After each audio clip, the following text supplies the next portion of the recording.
Saudações, meus pequenos gafanhotos! Muito bom dia, boa tarde, boa noite, bom. Eu não sei qual horário que você vai estar assistindo esse vídeo. Este ano estamos com um projeto novo, Prepara Enem ISSA. Queria te agradecer por estar me recebendo na sua casa. E nessas próximas semanas iremos iniciar um preparatório para a sua prova do Enem e a sua prova do SSA. Eu me chamo Paulo Vieira e eu vou ser seu professor de física e espero que você possa aprender bastante e saiba que eu estou aqui para te ajudar. Bom, para começarmos a nossa bateria de aula, eu quero preparar um especial para você falando das leis de Newton. Conteúdo esse extremamente importante para você, fera, que vai fazer o Enem, que vai fazer o SSA. Bom, antes de começarmos, eu tenho certeza que você que está aí, né, meu mequetrefe, você já deve ter entrado no ônibus, o ônibus ter acelerado, ter freado, e você já deve ter tido seu corpo sendo projetado para frente quando o ônibus freia, ou projetado para trás quando ele acelera. É ou não é, mequetrefe? Eu sei que você balançou a cabeça dizendo sim, ou você já deve ter usado o cinto de segurança. E para qual é a necessidade do cinto de segurança? Bom, para que você entenda essa e outras coisas, vamos primeiro fazer uma viagem no conceito de física e entendemos primeiro o que significa a força. Conceito esse que é extremamente importante. Até porque a gente fala de força todos os dias e na verdade a gente não sabe definir direitinho, né? Você sabe definir? Vou te dar 3 segundos, olha aí, tá vendo? Eu sabia, mequetrefe, que você não tinha essa segurança do que era força. Vamos lá. Quando a gente fala de força, nós estamos falando de uma grandeza física classificada como vetorial. Isso significa que ela precisa de intensidade, direção e sentido, sendo representada por um vetor. A força é a grandeza física que promove uma interação na matéria que vai gerar uma aceleração ou deformação. Você pode ver aí nas imagens que você tem aí um jogo de tênis, de beisebol, né? Apesar que a gente não tem beisebol aqui, mas observe que no momento que a pessoa dá a raquetada na bola, você tem aí uma projeção de força, ou então quando um avião precisa pousar, que ele abre um paraquedas, ou então uma colisão de um carro no poste. Misericórdia. Bom, quando a gente fala então dessa força, para a gente medi-la, a gente vai precisar de um equipamento chamado de dinamômetro. Lembrando que é importante você entender que na unidade do Sistema Internacional de Medidas, a força ela é o quilograma metros por segundo ao quadrado. Isso faz com que a gente represente e simbolize pela expressão de Newton, uma letra N maiúscula. Bom, quando a gente fala então do conceito de força, veja que elas estão no nosso cotidiano. Quando um carro ele vai frear, ele precisa de uma força. Quando você chuta uma bola, quando você puxa uma bola, quando você está lá na academia, né, mequetrefe? Eu sei que você está querendo ficar fortinho. Vamos agora trabalhar os nossos neurônios para que ele também fortaleça. Ah, gostou aí? Eu tenho certeza que você riu, eu tenho certeza. Bom, antes de mais nada, a gente precisa entender que quando a gente fala de força, nós precisamos classificá-la. Existem 2 tipos de interação de força. Nós temos a força de contato, que o nome já está dizendo, né? A força quando há o contato físico. Lembrando que esse contato pode ocorrer também de 2 maneiras. O contato quando existe o deslocamento, que nós vamos passar a chamar de trabalho, ou seja, a força contínua, e também a força de contato quando há apenas o empurrão, o peteleco, que a gente vai chamar disso de impulso. Então, força de contato já está dizendo, né? Aquela força que precisa ter o contato físico. E o outro grupo de classificação de forças são chamadas de forças de campo, que são aquelas forças que não há o contato físico, são forças que há uma interação à distância. Por exemplo, quando você pega 2 ímãs e que você brinca com ele, eu tenho certeza que você já deve ter percebido que existe uma atração entre esses 2 ímãs.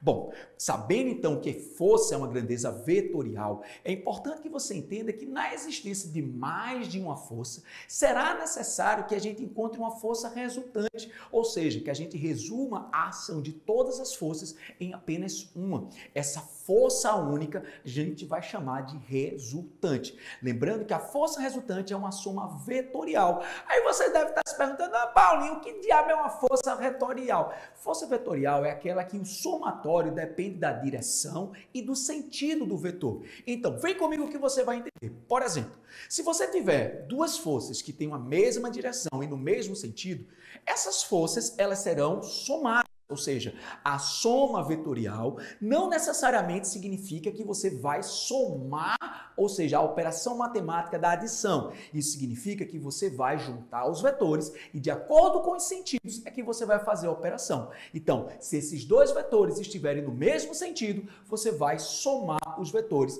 e a força resultante é a soma normal deles. Vou botar aqui um exemplo para você. Ó, você tem aí dois blocos, letra A e letra B. Veja que no primeiro bloquinho, na letra A, você tem uma força de 3 newtons e 4 newtons. Então, como elas estão na mesma direção e sentido, aí você diz, Paulinho, não entendi não. Preste atenção na pontinha da seta, veja que elas estão na mesma orientação. Então, você vai somar. Então, quanto vale a força resultante? Tenho certeza que você já acertou. 3 mais 4 vai dar 7 newtons. E na letra B, aí você diz, Paulinho, mas está diferente porque a força está mais na frente e agora? Gente, não interessa. Como fosse uma grandeza vetorial, não importa a posição dela. O que vale é a direção e o sentido que ela tem. Perceba que mesmo sendo uma figura diferente, mas também iremos somar 20 com 10, 30 newtons seria a força resultante. E aí agora a gente entra no segundo caso, ou seja, quando as forças estão com a mesma direção, mas o sentido contrário. E nesse caso, você já deve estar entendendo aí, né? Você vai subtrair. Só que, para que você nunca erre, lembre que na subtração, a força que tiver o maior valor numérico vem na frente. E aí você tem que lembrar, né?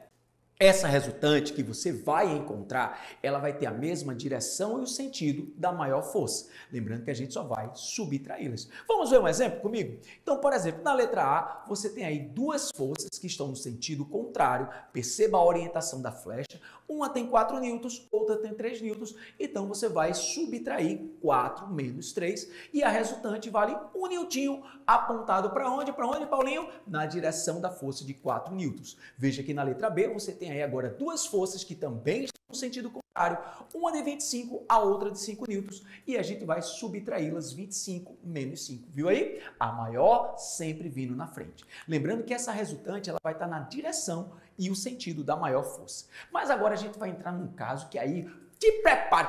Meu pequeno gafanhoto, te prepara que agora o kisuke vai ferver, porque no terceiro caso, a força ela vai estar formando um ângulo entre si. Na grande maioria das vezes, esse ângulo é de 90 graus. Formando 90 graus, você vai usar o velho e bom teorema de Pitágoras, ou seja, a resultante ao quadrado é igual às duas forças elevadas ao quadrado e sendo somadas. Bom, como você pode ver aí na figura, você tem o F1 e o F2 formando 90 graus e vamos ter uma resultante, ou seja, a diagonal dessas forças. Bom, vamos ver um exemplo. Você tem aí na letra A 16 newtons e 12 newtons. Perceba que elas estão formando um ângulo de 90 graus, elas são perpendiculares. Bom, o que você vai fazer? Você vai pegar 12 ao quadrado, vai pegar 16 ao quadrado.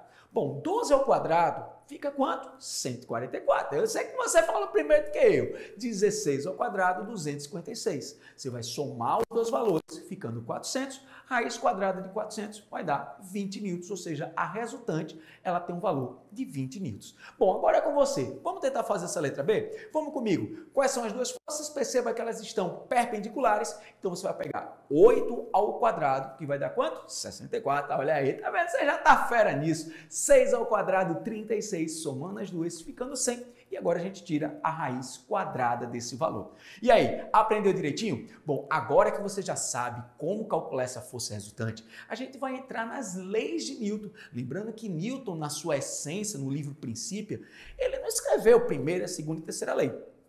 Ele apenas explicou o movimento de uma forma contínua e por volta do século, no finalzinho do século XIX, é que houve essa separação entre três leis. Lembrando que a primeira lei, chamada inércia, a segunda lei, lei fundamental da dinâmica, e a terceira lei, a chamada ação e reação. Vamos estudar cada uma a uma comigo. Vamos lá? Bom, na primeira lei de Newton, nós temos o seguinte conceito. É importante que você tenha que as forças resultantes de um sistema se anulem. Então, só teremos a primeira lei de Newton quando as forças do sistema se anularem. Pois é. Então, quando essas forças do sistema resultante for zero, se o objeto estiver parado, ele não tem um porquê de se mover, logo ele permanece parado. Mas, se ele já estiver em movimento e essa resultante for zero, o que é que vai acontecer? Ele não vai ter força para que ele pare, então ele continua em movimento. Só que esse movimento é um movimento cuja a aceleração é zero. E isso faz com que ele seja um movimento uniforme. Tá lembrado disso? Bom, todo o corpo continua em seu estado de repouso ou de movimento uniforme em uma linha reta, a menos que ele seja o quê? Forçado a mudar aquela direção de seu estado. Pois é, e isso quem é que faz? É a força. Muito bom. Então, vejam que essa primeira lei de Newton, a resultante é igual a zero, fazendo com que a velocidade seja constante. Então, nós temos dois parâmetros. O objeto parado permanece parado, o objeto em movimento estará em movimento, sendo esse um movimento uniforme. Muito bem, vamos seguir então, porque agora, ó, presta atenção, porque a gente vai ver alguns exemplos práticos da inércia no nosso cotidiano. Ó, tá aí um cavalo quando ele freia num salto de obstáculo e o cavaleiro foi lançado para frente. Olha aí aquela situação que eu perguntei lá no início da aula do busão. Você está lá naquele busão lotado, cheio de gente, e o motorista olhou para você e disse: rapaz, eu vou sacanear esse mequetrefe, freou e você foi jogado para frente. Lembrando que você foi para frente porque quem freia é o ônibus e você não tem um sistema de freio ABS, tração nos seus pneuzinhos dos pés. Pois é, então isso faz com que você continue com o mesmo movimento. Olha aí, eu quero trazer para você esses dois vídeos. Ó. Veja que o exemplo que no momento que a pessoa ela atinge o suporte da bolinha, a bola permanece parada, e veja esse outro vídeo ao lado que na hora que a bolinha bate, o objeto permanece em repouso. Nós temos aí também ó, essa outra situação. Perceba que quando a bola bate no dinossauro, ó, essa imagem ela foi filmada frame a frame. Ah, gostou? Ah, moleque. E olha aí aquela imagem do velho busão. Pois é, isso são exemplos práticos da primeira lei de Newton, a inércia. Bom, e aí está a importância do cinto de segurança, né? Lembre que quando você está num veículo, a velocidade que o veículo se encontra é a mesma que você está. Então, se um carro está a 100 km por hora, pois é, mequetrefe, você também está a 100 km por hora. Se o carro vier a frear, você continua com essa velocidade. E isso é a importância do cinto de segurança. E ó, tá aí uma questãozinha para que você verifique. Quando o cinto de segurança é colocado de maneira correta, a maior parte de sua força de resistência é aplicada sobre a caixa torácica e a pelvis. Pois é. Parte do corpo relativamente resistente, uma vez que os cintos se estiverem de uma boa parte do corpo, a força não fica concentrada em uma área pequena. Assim, como não há, ou seja, causar nenhum tipo de dano. Além disso, o tecido do cinto de segurança é feito de um material flexível, permitindo que ele leve um certo esticamento, ou seja, ele sofre um certo alongamento, um pouco significa que a parada não seja tão abrupta, ou seja, tão rápida. Os cintos de segurança permitem que você se movimente apenas um pouco para frente. Caso contrário, você colidiria com o volante ou com o para-brisa, né? Pois é, as propriedades do cinto de segurança descritas no texto anterior protegem os passageiros do efeito de uma lei da física denominada, olha aí, mequetrefe, eu sei que você já respondeu, letra A, o princípio da inércia. E veja na segunda questão, ó, analisa a sequência da tirinha, especialmente no quadro final, que nos leva imediatamente ao quê? Veja que você tem uma zebra correndo e ele freia bruscamente e todos aqueles anéis pretos da zebra foram deslocados para frente. Que princípio é esse? É o princípio da conservação? Fala sério, mequetrefe, não faça isso comigo, não me mata de coração, não faça a barba ficar mais branca do que já está. Veja aí que a resposta é rápida.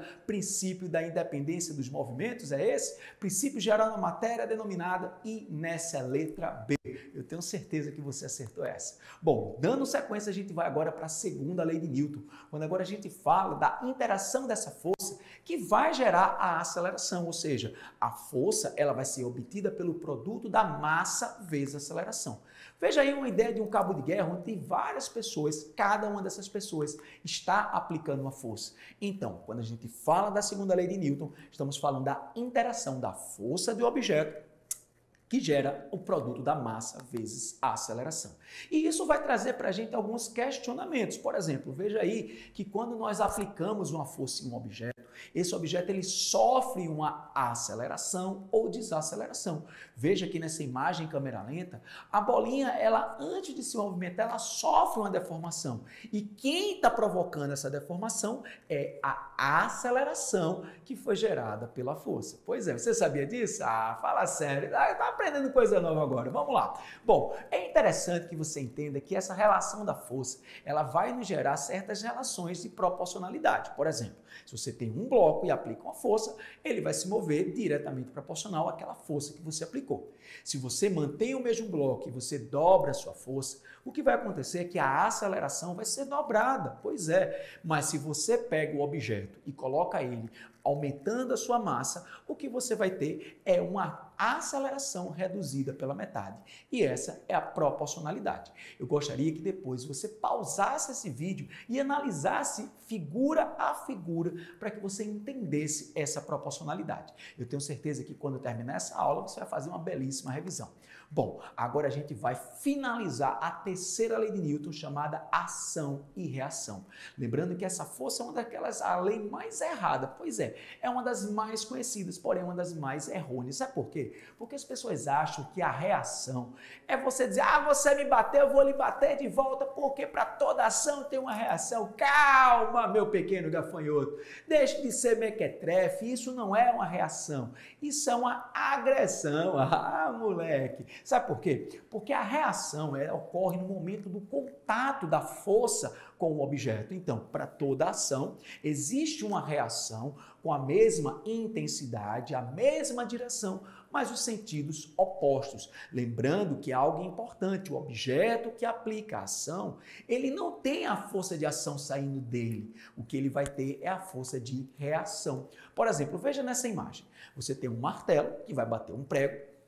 O martelo aplica a força no prego, então o martelo aplicou uma força de ação. Onde essa força de ação vai estar? Sobre o prego. O que é que o prego vai fazer? Vai aplicar a reação.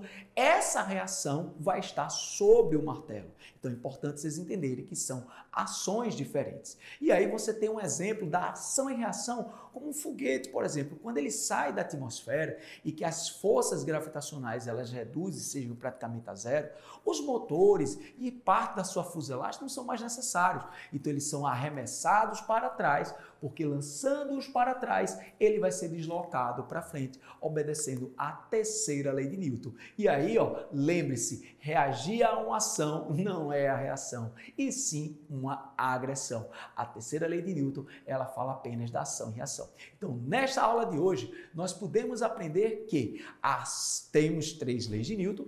A primeira lei, a inércia; a segunda lei, a lei fundamental da dinâmica; terceira lei, ação e reação. Vimos que força é a interação aplicada nos objetos que geram uma aceleração e que essa força ela usa o dinamômetro para poder medi-la. Vimos que a força ela pode ser uma força tanto de contato quanto de campo. Bom, por hoje nós vamos encerrar essa aula das leis de Newton. Se prepara que vem mais uma próxima aula falando de trabalho sobre essas forças. Um grande abraço, muito obrigado por você me receber na sua casa. Até a nossa próxima aula. Tchau, tchau.